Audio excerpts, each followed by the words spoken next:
The snow had started to fall again, thick and silent, swallowing up the moonlight in the grey haze of the borderlands. Aline Coe adjusted the frayed scarf around her neck and pressed her body low to the frozen earth.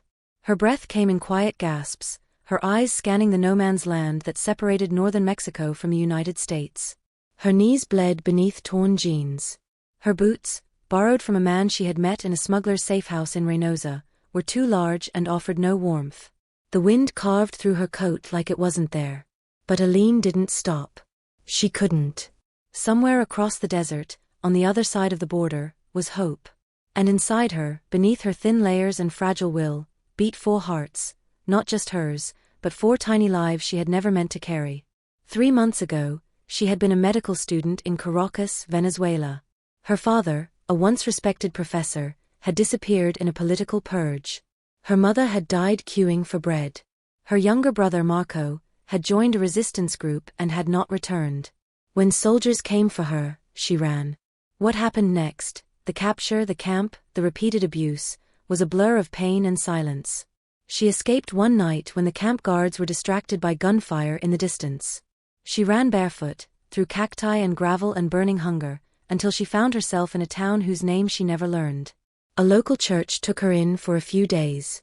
A nun whispered that she could reach the US, but it would be dangerous, especially for someone like her. Especially pregnant. Aline hadn't known then. She had felt nauseous, sure, but who wouldn't be after what she'd endured? It wasn't until she fainted in the church bathroom and was taken to a free clinic that she saw the ultrasound. The technician's face had gone pale.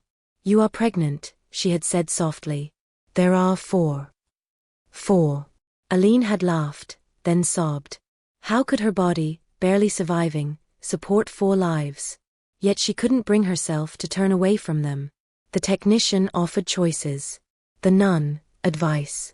But in the end it was the sound, the pulsing chaotic flutter of 4 tiny heartbeats, that made the decision for her. Now, with the Rio Grande somewhere in front of her, she pressed forward. The coyote she had paid with her grandmother's last gold pendant had warned her, "Don't cry. Don't stop. Don't make noise." Then he disappeared the night before, leaving her with nothing but a roughly drawn map and an expiration date on courage. Each step through the brush felt like her body was unraveling. Hunger gnawed at her ribs. Her stomach cramped, tight and cold. But she kept moving. Suddenly, headlights pierced the darkness. She threw herself flat, face pressed into the dirt. A pickup truck rumbled along the dirt road, then disappeared. Aline waited until the silence returned, then crawled again. When she finally reached the banks of the river, she collapsed. The current was slow, but icy. It shimmered beneath the half-clouded moon. She hesitated. "Please," she whispered to no one. "Please let me live." She stepped in. The water was bitter, rising to her thighs. She clenched her jaw, muffling a scream. Her stomach seized again, pain radiating down her legs. But she kept going, one foot after another, until the water reached her chest, then shoulders. Then it happened. A sudden tug from beneath, mud or a hidden root, and she slipped. Water surged over her face. She kicked, flailed. Her lungs screamed. But her arms were weak. Her body too cold. Images flashed, her father Marco, her mother's hands cooking arepas. Then, silence. And then, arms. Someone's arms. Grabbing her from behind, pulling her upward. Voices. English? Spanish? She coughed, choked, vomited water onto wet sand. A flashlight shone into her face. "She's alive," a voice said. Aline blinked. She could make out a woman's face, Latino, maybe in her 40s. Next to her, a younger man, tall and wide-shouldered. "Name?" the woman asked gently. Aline coughed again. Her voice cracked. "Aline. Aline Coe." "Pregnant?" the man asked, eyes widening. She nodded. "Dios mío," the woman whispered. "We need to get her to a clinic. Fast." They lifted her carefully, wrapping her in a thick blanket. Aline clutched it close, her teeth chattering. She looked around, dust, cacti, silence. "Am I in America?" The man smiled. "You're in Texas. And safe now." Aline closed her eyes. For the first time in months, she let herself feel the smallest flicker of something she had almost forgotten. Relief. But it would not last. Later that night, as she lay on a cot in a shelter run by volunteers, she heard hushed voices outside. She's carrying quadruplets? She doesn't have ID, no relatives here. We can't just leave her. She's a refugee. If IC finds her, we'll keep her hidden. At least until we figure out what to do. Aline curled up on the cot, hands on her belly. The pain had eased. For now. But she knew more was coming. More pain, more struggle, more fear. Still, for heartbeats echoed inside her. A rhythm not of despair, but of defiance. She had crossed the water. Now came the desert. Aline woke to the low hum of fluorescent lights and the faint smell of disinfectant and instant coffee. Her body ached with every small movement, but the warmth of the blanket and the firmness of the cot beneath her told her this wasn't a dream. She had made it. She was alive. And she was in the United States. The small room had 2 other cots, each occupied by women curled in sleep. Aline slowly sat up, her hand instinctively pressing against her belly. There was no pain for the moment, just heaviness. She closed her eyes and listened. The heartbeats were not audible, of course, but in her mind they pulsed like drums.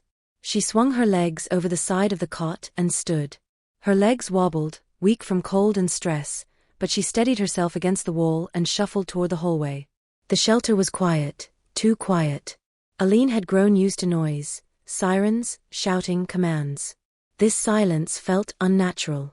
In the kitchen, she found the woman from the river. She was pouring coffee into a chipped mug and humming to herself. "You're awake," she said, turning with a smile. "You slept almost 10 hours. That's good." Aline nodded slowly. Her English was still shaky, but she understood enough. "I thank you," she said. The woman placed a mug in her hand. "I'm Lucia. I run this place. It's not much, but it's warm, and we try to help however we can." Aline stared into the coffee, her hands trembling slightly. "I don't have papers." Lucia nodded. "I know. We don't ask for those here. You're safe." Those words felt like a lie. How could she be safe? She was undocumented, alone, and carrying quadruplets in a country where healthcare cost more than she could imagine. Lucia must have sensed the storm beneath her silence. "You're not the first. We've had women come through here pregnant before. None with 4 babies, I'll admit, but we'll figure something out." Aline's voice came out small. "I need doctor." "You'll see one. I called a clinic. They'll send someone here later today." Aline's knees gave slightly, and Lucia reached out to steady her. "Renaud talonne animor. We help each other here." Later that afternoon, a young woman in navy scrubs arrived at the shelter carrying a large medical bag and a folding ultrasound monitor. She introduced herself as Erica, a nurse practitioner from a local women's health nonprofit. Her eyes widened slightly when Lucia told her about the quadruplets, but she hid it well. "You're Aline, right?" she asked gently. Aline nodded, lying back on the cot. Erica worked methodically, applying the cold gel to Aline's belly and guiding the transducer over her skin. The small screen lit up with fuzzy shapes. Aline couldn't make sense of them, but Erica's expression turned serious. "They're alive," she said after a long pause. "All 4. Heartbeats are steady. That's the good news." Aline exhaled. "But you're underweight, dehydrated, and your iron levels are likely low. You're in your 2nd trimester now, but this is a high-risk pregnancy. You'll need consistent monitoring, probably hospitalization later. This isn't something we can manage casually." Aline felt her throat tighten. "I have no money." Erica didn't flinch. "We'll apply for emergency Medicaid. Texas has programs for pregnant women, especially if there's danger to the babies. I can help with the paperwork." Aline blinked back tears. No one had offered her help like this before, not without asking for something in return. Not since her mother. "Why you help?" she asked. Erica paused. "Because someone once helped me. And because you deserve a chance." Over the next few days, the shelter became Aline's fragile haven.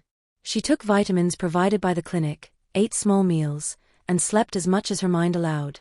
Lucia kept her busy in small ways, folding laundry, slicing vegetables, organizing donated clothes. Anything to keep her from drowning in fear. Still, nights were hardest. Each time Aline lay down, the memories returned. The sounds of men laughing. The pain. The helplessness. She would wake up gasping, clutching her belly as if her hands alone could shield the lives growing inside her. Lucia would sometimes sit with her until dawn, never asking questions, just placing a warm hand over Aline's and whispering prayers in Spanish.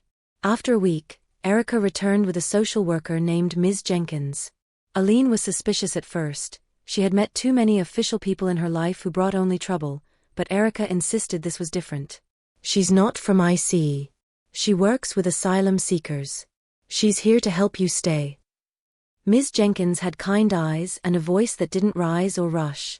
She listened carefully as Aline, with Lucia translating when necessary, told parts of her story, the protests in Caracas, her family's disappearance, the abuses in the refugee camp. She didn't share everything. Not yet. Some truths were still too raw. We can apply for asylum, Ms. Jenkins said. It's a long process, but your case has merit. Especially if we document the threats and the trauma. And your pregnancy, these babies, might help secure a stay of removal. Aline only half understood, but the tone was clear. There was hope. But it was not guaranteed. Lucia sat beside her afterward and said, "You're going to have to fight, Aline. Not just for you. For them." Aline looked down at her belly. 4 lives. 4 unknown futures. And only one exhausted mother to carry them forward. The days grew longer inside the shelter, and Aline began to feel the weight of stillness. Though her body was more at rest than it had been in years, her mind refused to settle. Thoughts circled like vultures over a battlefield, worries about her unborn children, about her legal status, about what kind of mother she would become in a country where she had nothing. Ms. Jenkins returned with a manila folder stuffed with forms and photocopies. Aline sat at the small table in the communal dining room, hands folded over her growing belly, as Lucia and Erica flanked her. "This is the beginning of your asylum application," Ms. Jenkins said gently. "We need to provide detailed testimony, evidence of persecution, any documentation you might have, birth certificates, hospital records, proof of threats or harm." "I have nothing," Aline whispered. "You have your story," Ms. Jenkins replied. "And sometimes, that's the strongest evidence there is." But telling the story was not simple. Each word felt like carving open an old wound. Erica offered to help write Aline's affidavit, and for hours, they sat together while Aline described the night of her brother's disappearance, the protests, the soldiers, the screams. The betrayal by a neighbor who once brought her family mangoes from his farm. Erica cried silently as she typed. By the end of the week, they had 20 pages of testimony. Ms. Jenkins read it and nodded solemnly. "We'll submit this to USCIS and request expedited processing due to the high-risk pregnancy," she explained. "You'll also need to prepare for a credible fear interview. That's your chance to convince an officer that returning to Venezuela would mean danger." "What if they don't believe me?" Aline asked. Lucia leaned in. "Then we keep trying. We appeal. We find other ways." The legal wall loomed, but there were other, more immediate battles. Aline's body, already taxed from years of malnutrition, began to strain under the weight of 4 lives. The clinic visits grew more frequent. Erica began administering weekly iron infusions at the shelter and taught Aline how to monitor her blood pressure daily. "Any sign of dizziness, shortness of breath, or cramping, call me. Immediately," Erica warned. At night, Aline lay awake, watching the ceiling, imagining 4 tiny bodies tangled in a storm of fluid and hope. Sometimes she sang softly in Spanish, songs her mother once hummed in the kitchen, trying to keep her babies tethered to her through sound alone. But even lullabies could not silence the fears. She began to feel the first flickers of movement in her abdomen, small flutters at first, then stronger nudges. Erica called them quickening. "It's a good sign," she said.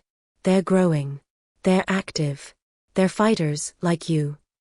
Still, the stress of paperwork, court dates, and looming costs ate away at Aline's fragile peace. One afternoon, she overheard Lucia whispering to another volunteer about hospital bills. "She needs a C-section for sure. With 4 babies, there's no way she can deliver naturally. And NICU time for each infant? It's going to be astronomical." Aline pretended not to hear. But the words rooted themselves in her skull, thorns of worry. That night, she asked Lucia plainly, "What happens if I can't pay?" Lucia hesitated. "There are programs. We'll apply for charity care. Some hospitals forgive debt for undocumented patients." "But if they don't?" Lucia didn't answer. Aline understood. In the end, she was still a woman with no papers, no family, and no safety net. Even in America, compassion had a budget.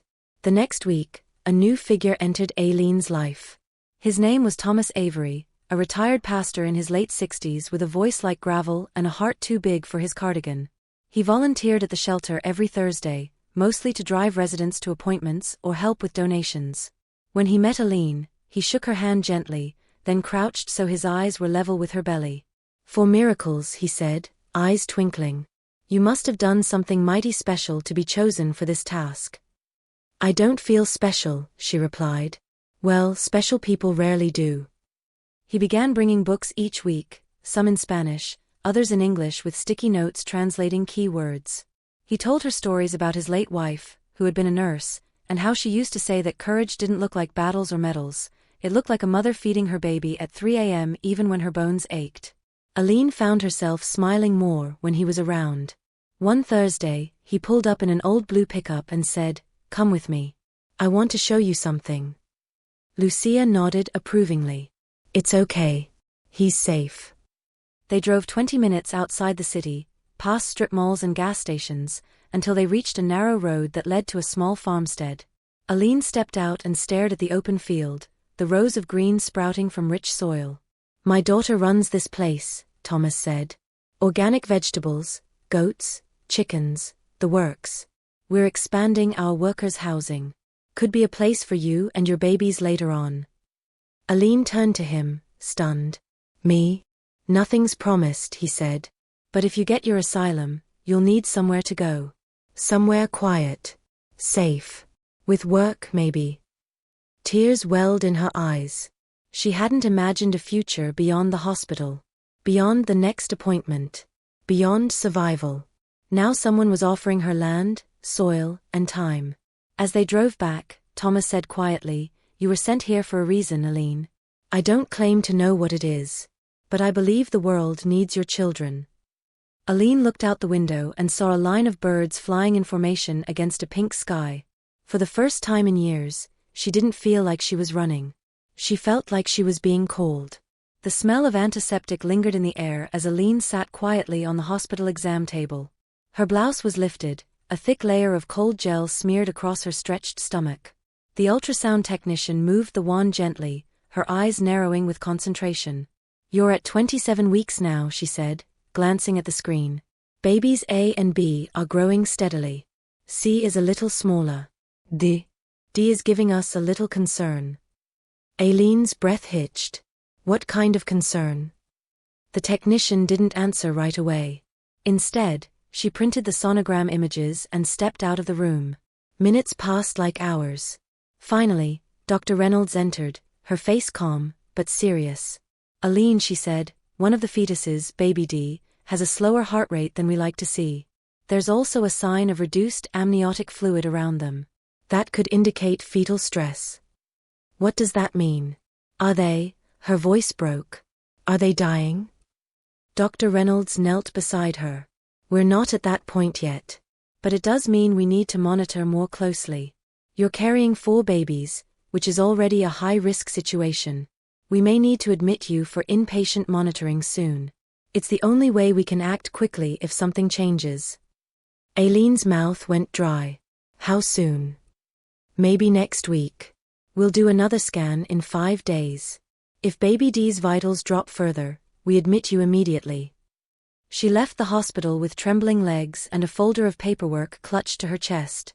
The sky was gray, wind kicking dust across the sidewalk. In her ears, only one sentence kept repeating, "If something changes."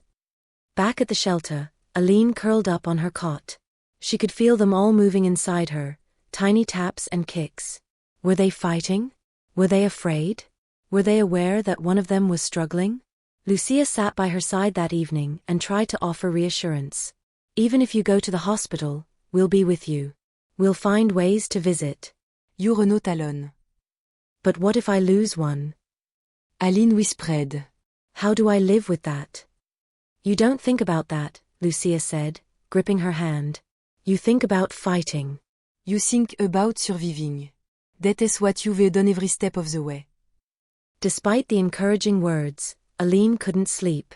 Her dreams were filled with water, rising, swallowing, freezing. She saw 4 tiny cribs floating in a dark sea. One disappeared beneath the wave. The next morning, Thomas arrived for his weekly visit. He brought fresh bread, a small radio, and a surprise, a handmade quilt. My wife made this, he said, laying it across her lap. It's been folded in our closet for 20 years. She used to say she wanted to give it to someone who really needed it. Aline ran her fingers across the patchwork patterns, stars, suns, waves, trees. I don't deserve this, she murmured. Sure you do, he said. You're bringing 4 lives into this world. That's more bravery than I've ever mustered. The second ultrasound came. Baby D had lost more fluid. The heart rate dipped dangerously low. Doctor, Reynolds gave no more warning. You need to come in tonight. Lucia and Thomas helped Aline pack. There was barely time to say goodbye to the other residents. The shelter was quiet as they loaded her into Thomas's truck, the headlights slicing through dusk. She was wheeled into the maternity ward just after 10 p.m. They placed sensors on her belly to monitor each baby's heartbeat. Every few hours, nurses entered to check the readouts. The room was small and white. Aline was told not to stand, not to sit up for long periods, not to eat solid food. Her world narrowed to a hospital bed, a monitor, and a ticking clock. Erica visited the next morning with warm socks and a brush. I know it's hard, she said, braiding Aline's hair gently. But the hospital is where we can keep them alive. You're almost at 28 weeks. Every day you hold on gives them a better chance. Aline nodded but felt detached, like her body was no longer hers. Machines beeped when a baby moved. Nurses scribbled notes she couldn't read. The air felt sterile, the ceiling tiles unchanging. Then came the fever. It started subtly, chills in the middle of the night, a creeping ache in her joints. By the next morning, she was flushed and shivering. The doctors ran tests and found signs of an infection in the amniotic sac around baby D. It's chorioamnionitis, Dr. Reynolds explained. A bacterial infection. It happens sometimes with multiple pregnancies. The risk now is to all 4 babies, and to you. So what do we do? Aline asked, voice trembling. We move to emergency cesarean. Today. Everything happened fast. Consent forme. IVS. Aline was moved to a brightly lit operating room. Nurses clipped her gown. An anesthesiologist explained the spinal block. Her limbs felt heavy, heart hammering in her ears. The room was full of people. 4 teams stood ready, 1 for each baby. Aline tried to memorize their faces, but the lights made her eyes blur. Dr. Reynolds stood beside her. You'll be awake. You won't feel pain. Just pressure. Stay calm. The incision was made. Time slowed. Aline felt the tugging, the pulling, the sudden emptiness. Then, a cry. 1, 2, 3. A pause. 4. Aline burst into tears. They're alive, she gasped. Yes, Dr. Reynolds confirmed. All 4. They're small. They'll need NICU care. But they're breathing. You did it. Aline drifted into sleep as the room bustled around her. She dreamed of fields and stars, the sound of a tiny heartbeat. The NICU was quieter than Aline had expected. It smelled of sanitizer and soft plastic. Machines beeped rhythmically, and behind clear incubators, tiny bodies moved like whispers, fragile and miraculous. Aline was wheeled in on her 3rd day of recovery. The cesarean had left her sore, dazed, and emotionally hollow. But the moment she entered the NICU, that changed. 4 incubators. 4 babies. Each no bigger than a loaf of bread, swaddled in warmth and tubes. Their skin was translucent, showing blue veins beneath. Their hands the size of her thumbnail. But they were alive. Dr. Henderson, the neonatologist, guided her slowly. This is baby A, girl. strongest lungs of the group. Already breathing on her own with just a little oxygen. Aline and trembled as she touched the incubator wall. Baby B, boy. Needed intubation, but responding well to surfactant therapy. She turned to the next. Baby C, girl. The key one. Monitoring at rhythm closely. And finally, Baby D, boy. the smallest. The one who struggled. STI critical. On full ventilator support. We're doing everything. Aline couldn't stop the tears. She pressed her forehead gently to the plastic of Baby D's incubator. Stay, she whispered. Please stay. The days that followed were measured not in hours, but in weight gain and oxygen saturation. Each gram added to a baby's body was a small victory. Every feeding tube that was removed, every machine dialed down, was a milestone. But it was also exhausting. Aline pumped breast milk every 3 hours. She kept charts of which baby took how much. She learned to read monitors, to notice the subtle rise and fall of alarms. When a baby's heart rate dipped, she froze in fear until it rose again. Lucia visited daily, bringing her notebooks, snacks, and comforting silence. Sometimes she sat with Aline through the feedings, whispering encouragement. Other times she simply stood nearby, hands folded, knowing there were no right words. Thomas brought a small handmade mobile, a sun, moon, stars, and clouds dangling from threads. They'll need to see something beautiful, he said, hanging it above the NICU window. The hospital allowed short skin-to-skin sessions with the babies once they stabilized. The first time Aline held baby A to her chest, the warmth of that tiny being unlocked something in her soul she hadn't known she'd buried. A sense of awe. A reminder that life, even in its smallest form, insisted on surviving. But not all days were good. One morning, Aline arrived to find a red sticker on Baby D's incubator. His oxygen needs had increased. His tiny body struggled against the ventilator. We may need to transfer him to a higher-level facility if he doesn't improve, Dr. Henderson said. We're doing what we can, but he's at the edge. Aline stood still. If you move him, can I go with him? You're still recovering, the doctor said gently. Let's wait and see. That night, Aline couldn't sleep. She sat in the parent lounge, staring at the vending machine's flickering light. A nurse named Hannah, who had been kind to her since day one, found her there. I heard about Baby D, she said, sitting beside her. He's tough. Don't count him out. I already buried too many dreams, Aline whispered. I don't think I can bear another one. Do you know why I became a NICU nurse? Hannah asked. Because when I was 16, my sister had a premature baby. Born at 27 weeks. Everyone thought he wouldn't make it. But he did. He's 17 now. Taller than me. Aline blinked. Really? I've seen what's possible.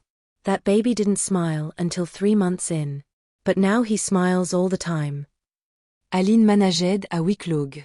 I don't even know what my baby's smiles will look like. You will, Hannah said. Just hold on. One more day. Then another. Back in the NICU the next morning, Aline held baby C for the first time. The little girl's heart beat steadied beneath her touch.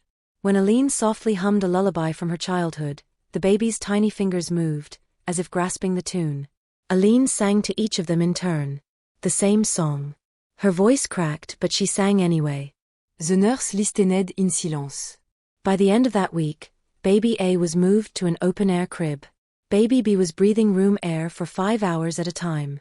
Baby C's arrhythmia episodes lessened. But Baby D remained intubated. That Friday, Dr. Henderson gathered Aline and the care team. We've decided to try weaning Baby D off the ventilator for a short period, she said. It's risky, but if he tolerates it, even for a few minutes, it could mean he's ready to fight harder. Aline watched through the glass as they disconnected the tube. The room went silent. The monitors beeped. Baby D's chest moved, once, twice. Then the numbers held. Respiratory effort detected, a nurse whispered. He's trying. Tears spilled down Aline's cheeks. Come on, little one. For 15 minutes, Baby D breathed on his own. His saturation dipped but recovered. Finally, they reconnected the tube. He's not ready yet, Dr. Henderson said, but he's close. That night, Aline wrote the first entry in a notebook Thomas had given her. Today, you breathed without help. Juste fort un moment. But long enough for me to believe.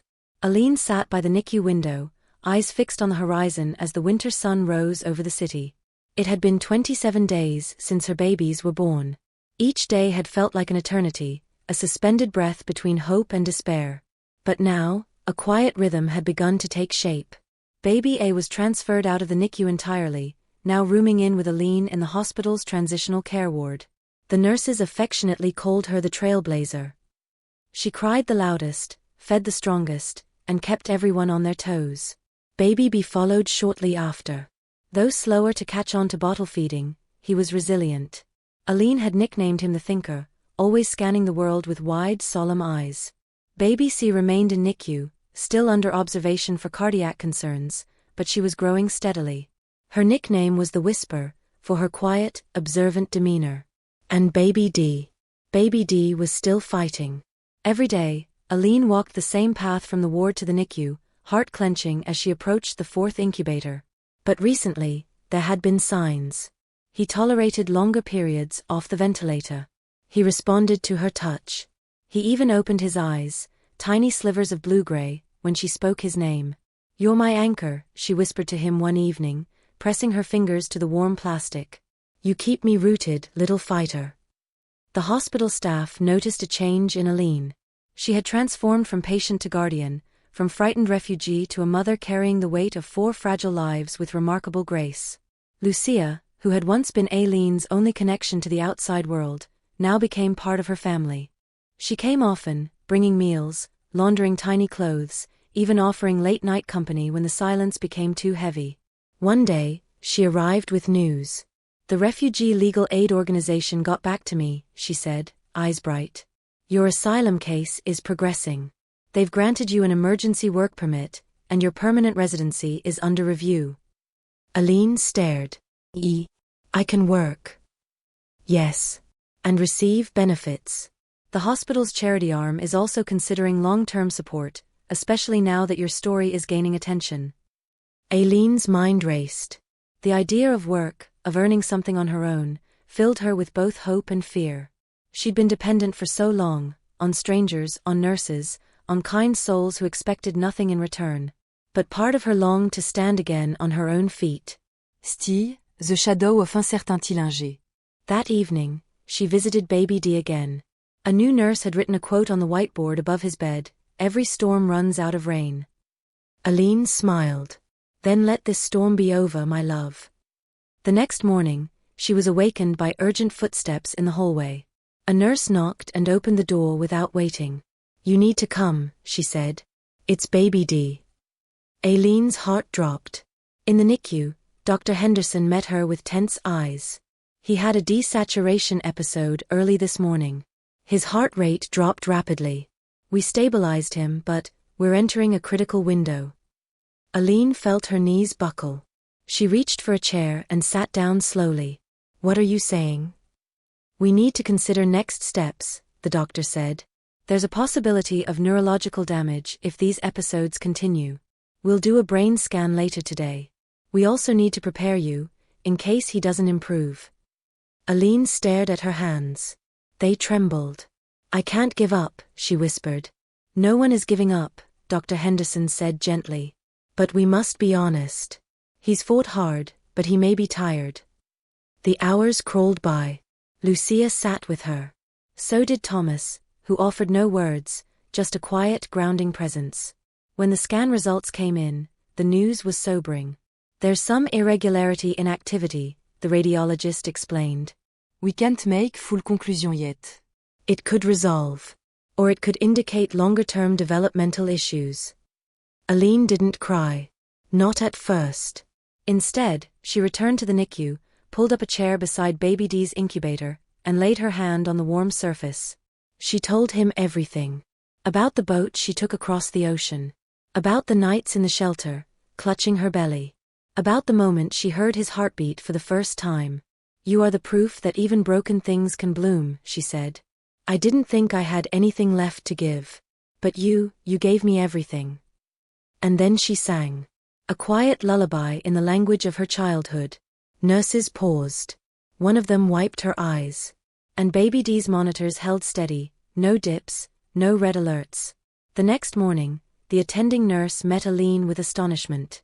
His oxygen needs dropped overnight, she said. It's surprising. Dr. Henderson confirmed it during rounds. Whatever you did last night, keep doing it. Each day afterward, Baby D improved, inch by inch. By the end of the week, he was off the ventilator for 6 hours.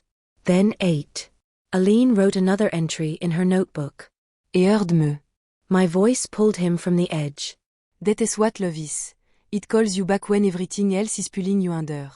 By the end of the month, Baby C was discharged.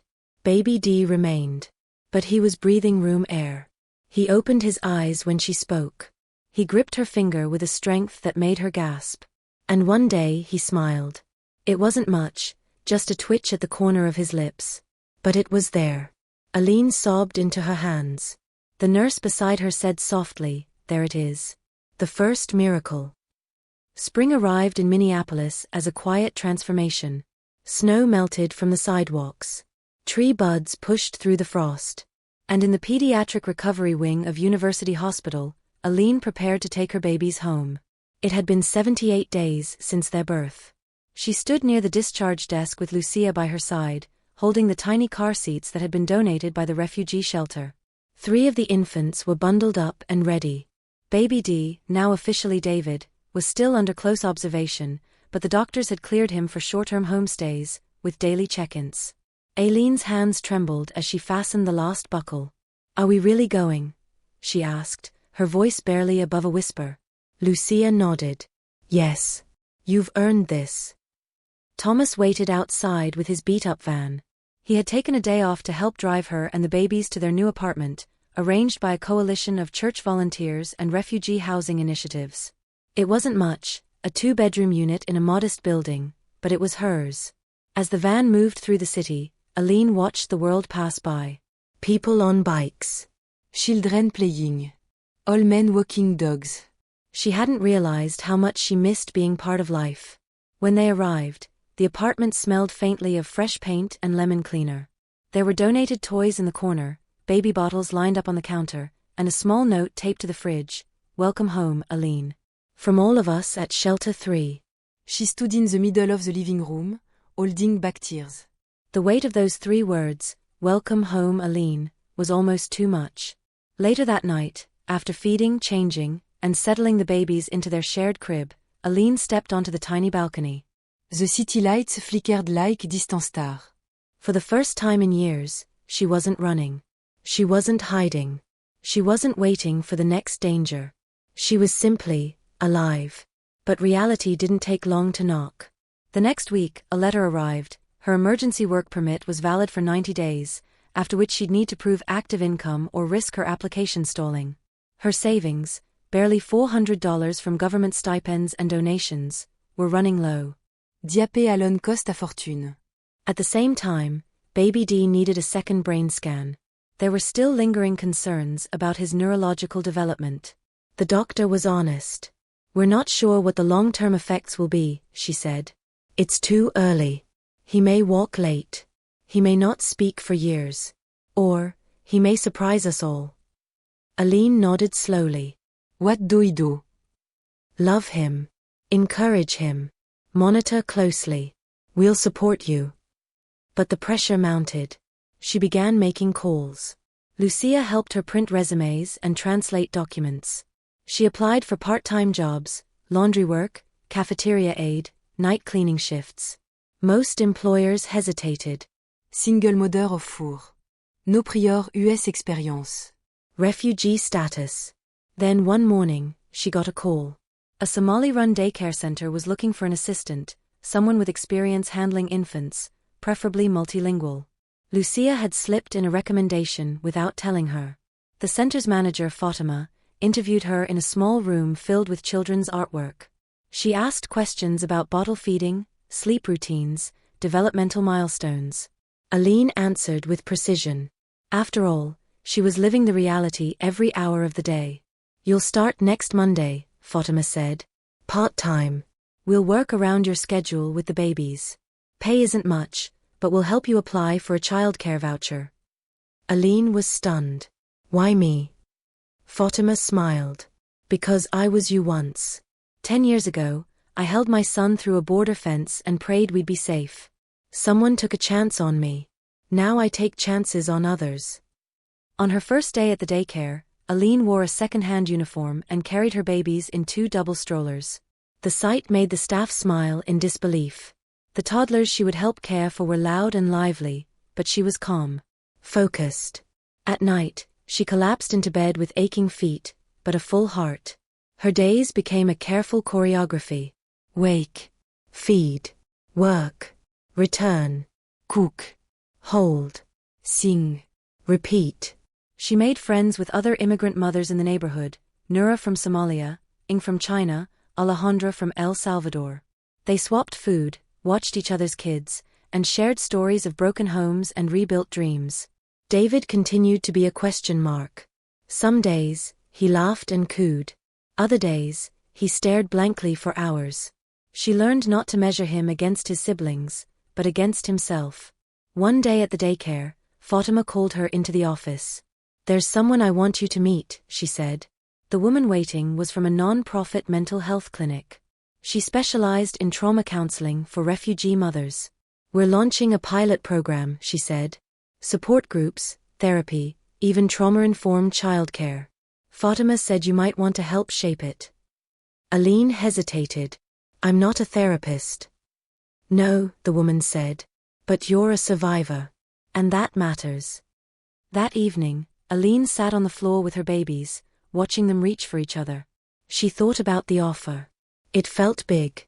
Bigger than she was ready for. But something stirred in her, a quiet strength. Maybe healing didn't have to wait until she was whole. Maybe healing was the road itself, not the destination. She wrote another note in her journal. Uzet tout onder watquin of moder I débit. Now I know.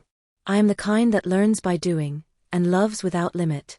The kind that stays up through the night and shows up again in the morning.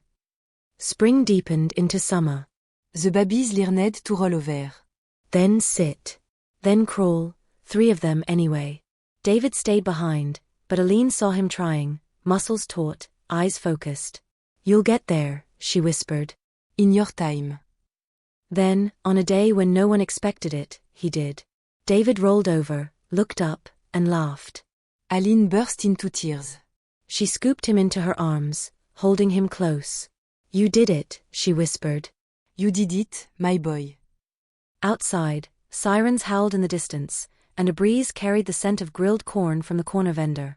Life was not perfect. It never had been. But it was here. It was now. And it was hers. Summer faded into fall, and with it came the crisp winds of change. The babies were nearly a year old now, their tiny personalities blooming like flowers in the unpredictable Minnesota sun. Baby A, Layla, was the explorer, crawling into every corner with fearless Détermination. Baby B, Jonas, was the calm observer, content to sit and stack blocks with quiet purpose. Baby C, Maya, was the mimic, copying her siblings' sounds and gestures with uncanny precision. And Baby D, David, remained the heartbeat that thudded most closely to Aileen's chest. He had made progress. He could roll, sit with support, and had begun babbling low sounds like BA and OO. But he lagged behind in physical milestones, and the doctors confirmed what Aline had already begun to suspect: David would need long-term developmental therapy. "It doesn't mean he won't catch up," the therapist explained. "It means his road is different. But he's on it. And he's moving forward." Aline took the news in stride. After everything, nothing surprised her anymore. Love, after all, was not about measuring progress, it was about presence. She returned to her job at the daycare part-time, and began working with the refugee mental health program twice a week. It was emotionally heavy work, listening to other women speak through interpreters, break down mid-sentence, describe the same hunger, violence, and silence that had once filled Aileen's own life. But it was also healing. Because in their pain, she saw her own reflection. And in helping them, she stitched herself back together. Her story had begun to spread. Aline was featured in a small local newspaper, an article titled "For Heartbeats, a Refugee Mother's Strength." The writer, a young journalist named Hannah Park, had followed her work at the daycare and the clinic. The article gained traction online. Aileen's inbox filled with messages from mothers, activists, nurses, and strangers across the country. Some offered support. Others asked how to help. And some questioned. One email, written anonymously, read, "Why do you get help when so many Americans are struggling?" Aileen stared at it for a long time before deleting it. Another message arrived that same day, from a high school girl in Iowa. "My mom said we shouldn't trust immigrants. But I read your story and now I think she's wrong. I want to be a nurse like you tried to be." Aileen printed that one and taped it above her desk. Later that month, Fatima invited her to speak at a community event hosted by the local immigrant coalition. At first, Aileen refused. Public speaking had always terrified her. English was still a second skin, never fully comfortable. But Fatima insisted. "They need to see what strength looks like. And it looks like you." On the night of the event, Aileen stood on the stage of a church basement, her 4 children sitting in the front row next to Lucia and Thomas. 100 people filled the folding chairs. She held a microphone in trembling fingers. "I am not brave," she began. "I was afraid when I crossed the river. I was afraid when I gave birth. I was afraid every night in the shelter. But I did what any mother would do. I followed the sound of their hearts." The room was silent. Then she added, "And now I speak, not because I am healed, but because I am healing. And because maybe, someone else needs to know that healing is possible." Thunderous applause followed. Aileen stepped down from the stage shaking, but smiling. Later, a woman in a headscarf approached her in tears. "My sister died in Syria," she said. "But hearing you, I felt her again." That night, Aileen sat on the floor with her children, playing quietly while replaying the moment in her head. She looked at each of their faces, so different, yet so clearly hers. Then David, sitting on her lap, turned to her and said something she hadn't heard before. "Mama." Aileen froze. "Mama," he said again, reaching up. Her hand flew to her mouth. Lucia gasped. "Did he just?" "Mama," David whispered a third time, then smiled. Aileen pulled him into her arms, overcome. Of all the words she had feared she'd never hear from him, that one had come first. And it had come like a gift, unannounced, unforced, pure. She wrote in her journal that night. "My name came back to me from the smallest mood." And it was the most powerful sound in the world. The next week, the non-profit hosting the mental health initiative invited Aileen to join their board of advisors. They wanted her to represent refugee women, mothers in particular, and help develop programs that address trauma and parenting after displacement. She accepted. And so the shift began. From client to counselor. From survivor to advocate. From broken mother to builder of something new. One day, she brought her children to the same park where, months earlier, she had sat unsure of how they would survive the week. Now she watched as Layla toddled after squirrels, Jonas stacked leaves into small piles, and Maya shouted words at birds in a language entirely her own. David sat beside her on the blanket, leaning gently against her side. Aileen turned to him. "Do you hear it?" He looked up. She placed his hand on her chest. "That is Mayat. And you live in it." He didn't speak. He didn't have to. He understood. Aileen had never owned a calendar before she arrived in the United States. Time in her former life had been measured in hunger and fear. In the dark hours between a soldier's footstep and sunrise. But now, she owned 3. One hung above the kitchen sink, marked with colored stickers denoting each of her children's vaccinations, therapy appointments, and milestones. Another sat on her phone, filled with alerts for grant proposal deadlines and board meetings. The third was in her mind, a mental calendar where every date had a feeling rather than a name. On one of those mental calendar days, an ordinary Wednesday that felt like something new, Aileen sat across from Dr. Harlan, a pediatric developmental specialist. David sat on the floor between them, stacking plastic cups in a slow, focused rhythm. "He's making progress," Dr. Harlan said. "Still below average in motor coordination, but cognitively? He's responding. Connecting. He calls for you, he points to things he wants. He even comforts his siblings when they cry. That's emotional intelligence." Aileen blinked rapidly, trying to keep the tears back. So he'll be okay? Dr. Harlan didn't promise. He never did. But he smiled. He'll be David. And that's more than okay. Outside, as she strapped the kids into the van, Aline felt something unfamiliar rise in her chest. Not just hope, she had learned to carry that cautiously, but confidence. She was learning how to mother them. How to advocate. How to not disappear inside their needs, but build alongside them. That confidence was tested sooner than she expected. Later that month, she received a letter from Immigration Services. Routine reevaluation, it said. They needed updated documentation, proof of residence, income verification, a letter of community standing. She stared at it like it was a ticking bomb. Lucia helped her gather the documents. Thomas contacted their state representative's office. The daycare manager wrote a letter testifying to Aileen's employment and integrity. But the process dredged up old terror. For nights, she couldn't sleep. She kept a packed bag by the front door, just in case. She found herself waking to nightmares of boarders and babies taken from her arms. I thought I was safe, she whispered to Fatima during a phone call. You are, Fatima said. But safety for people like us isn't just physical. It's emotional. And it takes longer to settle in. Still, Aline couldn't shake the feeling that her life was made of glass. That one wrong letter, one administrative error, could send everything crashing. When she walked into her meeting with the immigration officer, she held her children's photos in her hand, not to show, but to hold like a shield. The officer, a woman with soft features and a no-nonsense tone, flipped through the documents quickly. Community statements are strong. Employment stable. You've received no assistance violations. Do you have any questions, Ms. Kabor? Aline swallowed. Do you think, will they let me stay? The officer looked up. They already did. This is just a renewal. Relief it like a wave. Aline stepped outside, knees trembling, and leaned against the cold brick wall. Den she loged, a short, craqued, joyful log. Because sometimes survival meant celebrating paperwork.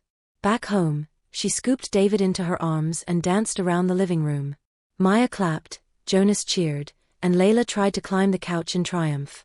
From that day forward, Aline began planning not just for next month, but for years down the line. She enrolled in night classes at a local community college.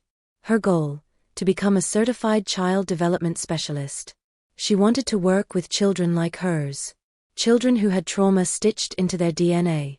Children who bloomed between the cracks. Classes were hard. English composition left her exhausted. Biology made her head spin. But Lucia babysat, and Thomas helped her with essays, and the kids, sensing their mother's ambition, seemed to thrive with her. One night, during finals week, Aline found Layla awake at 2 a.m., sitting on the kitchen floor with a plastic stethoscope wrapped around her neck. What are you doing, BB? Aline asked, kneeling beside her. I'm studying like you, Layla said seriously. So I can fix hearts too. Aline pulled her close. You already do, mon ange. Every day. The community started noticing. At a city forum about public health, Aline was invited to speak about barriers faced by immigrant mothers. At a university panel, she shared her story to inspire social work students. Each time, she spoke not of tragedy but of persistence. Not of pain, but of purpose. And still, some days were impossible. David had a seizure one afternoon, triggered by a sudden fever. They rushed to the hospital. Aline stayed awake for 36 hours, watching over him, whispering prayers in French and English. He recovered, but the fear lingered. Another time, a woman at the supermarket made a loud comment about people who have too many kids and take handouts. Aline didn't respond. But in the parking lot, she cried behind the steering wheel while her children slept in the back seat. That night, she wrote in her journal. I am made of contradiction. Brave but scared. Grateful but tired. Loved but lonely. Ensty, I show up. Spring came. Snow melted into mud and then grass. The children turned too. They could all walk now, David included, though his steps were slower, more deliberate. But he danced. When music played, he spun in careful circles, arms raised, eyes lit with joy. At the community center, Aline helped organize a family health fair. Her idea, a Mothers Without Borders booth where women of different backgrounds could share their journeys. It drew a crowd. One woman, a nurse from Somalia, placed a hand over Aline's and said, "We're not alone anymore." And that was the truth of it. Pain isolate. But stories connect. Aline's story wasn't unique. That was what gave it power. That night, after the event, she lay in bed beside her children, watching their little chests rise and fall. The house smelled of lavender and rice. The night air was cool through the window. She whispered their names like a lullaby. Léla. Jonas. Maya. David. They did not wake. But she did not sleep. Because sometimes peace is too precious to be wasted. She watched the moonlight paint their cheeks silver and thought, "This is my life." It is not perfect. It is not easy. But it is mine. And I have claimed it. 3 years after crossing the border barefoot, Aline stood beneath the oak tree behind the community college, wearing a black gown and holding a diploma in her hand. The wind tugged at her cap. Her name had just been called. The small crowd applauded politely, some because they knew her, others because they recognized courage when they saw it. In the front row, Lucia clapped with tears in her eyes. Thomas wore a suit jacket that didn't quite fit, holding a homemade sign that read, "We love you, Aline." Her children sat on a picnic blanket nearby, sharing a juice box, half asleep under the weight of the day. Aline walked off the stage and looked up at the sky. There were no fireworks. No musique swells. Just the sound of a breeze through the trees, the rustle of gowns, and the pounding of her heart. But she didn't need spectacle. The milestone lived not in the ceremony, but in the journey that had brought her here. Later that evening, in the small community center where they gathered to celebrate, people took turns to speak. Fatima told the story of Aline's first day at the daycare, how she arrived with 4 babies and no fear of chaos. Erica, the nurse practitioner who had seen her at her weakest, described watching Aline grow stronger not by erasing her scars, but by naming them. Ms. Jenkins, still working pro bono on Aline's permanent residency case, smiled through tears as she spoke. "She taught me more about resilience than any textbook or courtroom ever could." Finally, Aline stood to speak. She hadn't prepared a speech. She rarely did. Her truth was always something she carried, not something she crafted. "I crossed into this country not because I wanted to," she began, "but because I had to. I was not seeking comfort. He was seeking life. Not for me. For the 4 children he carried." She paused. The room was silent. For a long time, I thought survival was enough. That keeping them fed, warm, breathing, that was the only goal. But what I've learned is that survival is only the first step. After survival comes becoming. She looked at her children. "Today, I became something I once thought impossible. A graduate. A teacher. A citizen in spirit, if not yet by paper." She smiled. "But most of all, I became the mother I once doubted I could be." Applause broke like a wave across the room. But Aline simply stepped down and walked to her children, who ran into her arms. That night, when the celebration was over and the lights were out, she sat at her kitchen table with her journal. She hadn't written in it for months. Life had moved too fast, or maybe she'd simply run out of words. But now, something came. Icami rempti. "I thought I had lost everything. But now I understand, I arrived full. Full of stories, full of names, full of heartbeats. The world didn't give me this life. I built it. One breath, one scar, one word at a time." The next morning, Aline walked to the bus stop with David. He held her hand with firm fingers. He had started kindergarten last fall, and though his pace was slower, his eyes sparkled when he saw letters and numbers. "Mama," he asked as they waited, "can I be a teacher like you?" She knelt beside him. "You can be anything. Even a singer? Especially a singer." He grinned and began humming a song she used to sing in the NICU. Aline smiled and joined him softly, their voices blending beneath the morning sky.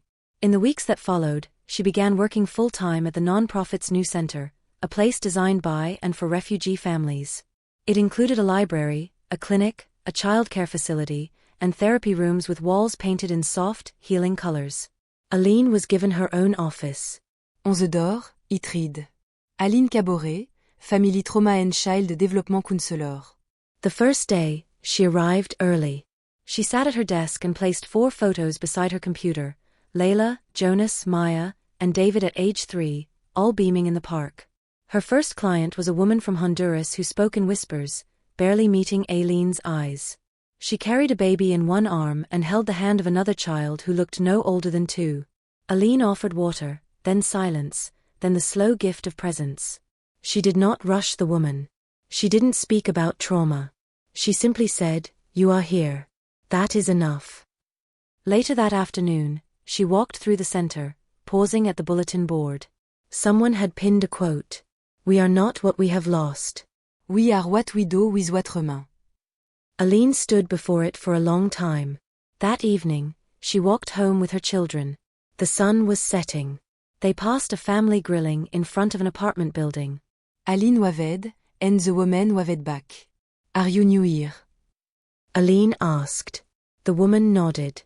Her English was minimal. Aileen smiled. "We were too." The next day, she brought the family a bag of groceries and a folded note in Spanish. "You're not alone. You never have to be again." Aileen's life, once scattered and uncertain, had become a circle. The hands that had once reached out in desperation now reached back in welcome. The voice that had once trembled in broken languages now taught others how to be heard. And her children, those 4 heartbeats who had once fluttered inside her, barely surviving, now ran down sidewalks and across playgrounds, laughing in 2 languages, building homes in a place their mother had once feared would never accept her. Aileen often thought of her own mother in those quiet moments. Of the woman who had taught her to cook, to pray, to speak with dignity. Aileen didn't have her picture. But she had her memory, her rhythm, and her strength. One evening, as the children slept and the city glowed beneath the stars, Aileen opened her window and looked out. Somewhere beyond the trees, someone else was crossing. Someone else was hoping. Someone else was holding their breath. And to them, she whispered a promise, carried only by wind. "You can make it. You can survive. And one day, you will rise."